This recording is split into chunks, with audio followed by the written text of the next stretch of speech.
almost robbed a movie theater one time just so I could have something cool to talk about. Near women that I was afraid to talk about. Yeah, that's what talk I'm saying. to. Yeah. We do things. You know what I mean? But that's not. Why a movie theater? Oh man, this is a long story, but like the dude that I knew,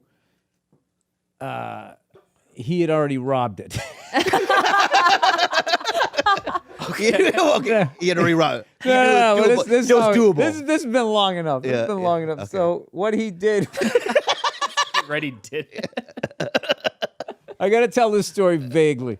Okay. All right, so let's just say there was this guy, right? Yeah. It's really just punk stuff. So he went to a movie Yeah. that nobody wanted to see, and he went to the last showing. And he waited for the 5-6 people that went to it. They emptied out, and then him and his buddy went up, and they stood behind the screen, and they just let them clean up and lock up. And then they locked up, and then when they went out, this is like the 80s, and then they fucking turned the Asteroids game around in Pac-Man and broke the padlock, got all the quarters, Oh, wow. and then just went out the door. And by the time the alarm and the cops get there, you're gone. Yeah. So then he goes to me.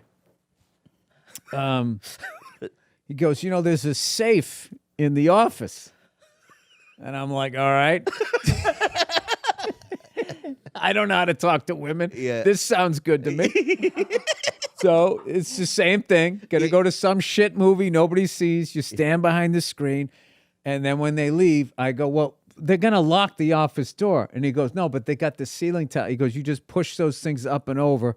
And then his idea was we were gonna just take the whole safe because it wasn't big. And then take it out, throw it in the back of my truck. And I go, and then what? He goes, then we drive away. I go, how do we get it open? He goes, fucking hit it with a sledgehammer and a blowtorch and shit. Well, here's the thing about a safe. 2 things. You don't want somebody to be able to open it, and you don't want somebody to be able to pick it up and leave with it. I mean, they're heavy as shit. It was the stupidest fucking idea ever. And I was going to do it, and I called it off. And not even out of just, this is stupid. Something came up. And I called it off. Right. And, we would have been on America's Dumbest Criminal.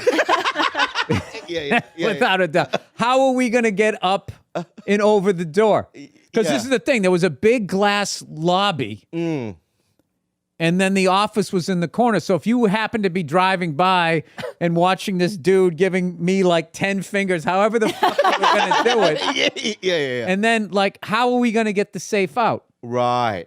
We don't have a 2-wheeler. We don't have anything to put it on.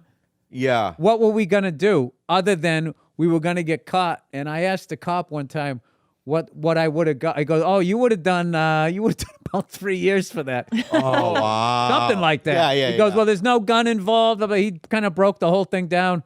3 to 5, you'd probably do half. 2.5, 3, you'd be out. My cousin and I robbed a Ross Dress for Less. I mean, rob the. No, he went in Yeah. pretending he had a gun. He was 16. Oh my God. Right? And when he ran in, without even anything happening, I drove away.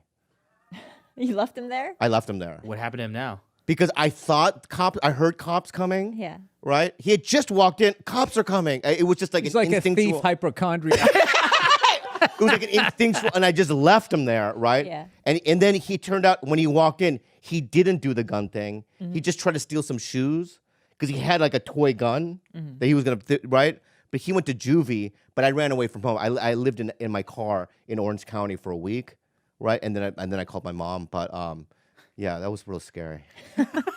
That's the last criminal thing that I had done. You know I think it's even more criminal that you left your own. I'm a family coward. member I'm a there. coward. I'm a coward. I already know that. I already own up to that shit. I'm a coward. I'm weak.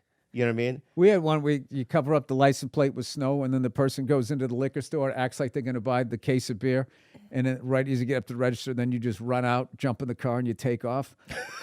So we sent the flakiest friend we had for some dumb reason to go in and do it. Yeah. And he ended up he chickened out, right? And then every weekend we would do it, and every weekend he would chicken out, and then that became the bit. Let's just send him in there, watch him bitch up, and then just stand there and be like, I don't have an ID. And we would die laughing. And then we'd try to get somebody to buy booze for us. So one day we were like day drinking and we were fucking hammered. And we were in my buddy's station wagon, me, him, and this dude. And we went to this liquor store. And I was like, all right, dude. I didn't even cover up the license plate. It was the summertime. All right, go over there and do it. So I'm sitting there with this other guy, and we're just laughing and sitting there. And he goes, he's not really going to do this, is he? We go, nah, he's not gonna do it, right? He's just going to chicken out, and then we'll find somebody else. It's a funny thing. And then all of a sudden, we just heard this commotion.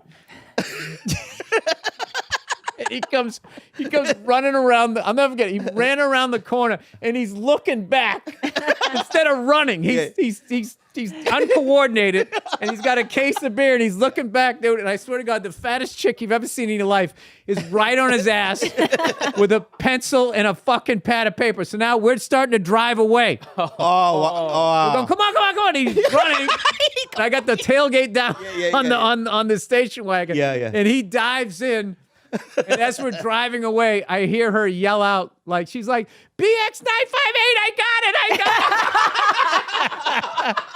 Damn. And then my buddy driving is almost in tears. He's like, dude, what the fuck did you do? Why did you do that? You said he wasn't going to do it. Like, he always chickened out. We got to get rid of the beer.